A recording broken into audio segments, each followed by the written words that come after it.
peut-être comme vous venez d'ailleurs de le faire également en apportant quelques réponses et quelques exemples, mais comment dire, allumer le décodeur, le décodeur pour les Lillois, le décodeur qu'a déjà utilisé mon collègue Martin-David Brochen tout à l'heure, pour souligner en fait que derrière cette intervention qui semble finalement soutenir la politique lilloise, qui semble soutenir les bailleurs sociaux, ce qu'on entend, c'est tout simplement la proposition d'une politique du logement qui serait dérégulée, comme elle est d'ailleurs dérégulée depuis que le président Macron a décidé que le logement n'était plus une priorité dans ce pays.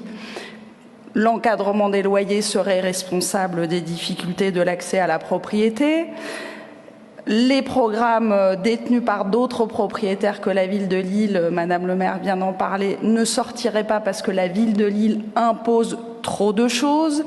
Il n'y aurait pas assez de logements intermédiaires. Bref, ce qu'il faudrait, d'après vous, Madame Spielbout, pour surmonter la crise du logement, c'est donc moins de régulation, moins de protection, moins de logement social. C'est d'ailleurs très exactement ce que l'inénarrable Guillaume Kasbarian avait prévu dans son projet de loi sur le logement abordable, qui heureusement a été sabordé en même temps que son gouvernement grâce à la dissolution.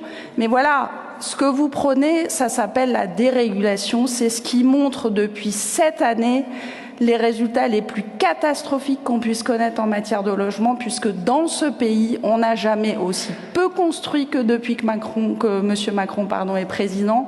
On n'a jamais aussi peu mis de logements sur le marché, on n'a jamais aussi peu vendu de logements. Nous, ce que nous défendons, et Anissa Baneri l'a très bien rappelé, ce que nous défendons depuis maintenant de nombreuses années, c'est au contraire une politique de régulation qui régule à l'échelon municipal, qui régule à l'échelon intercommunal et qui contribue, y compris par ces expériences locales, à mieux réguler à l'échelle nationale, comme en effet a pu le faire la loi Allure qui fête aujourd'hui ses 10 ans.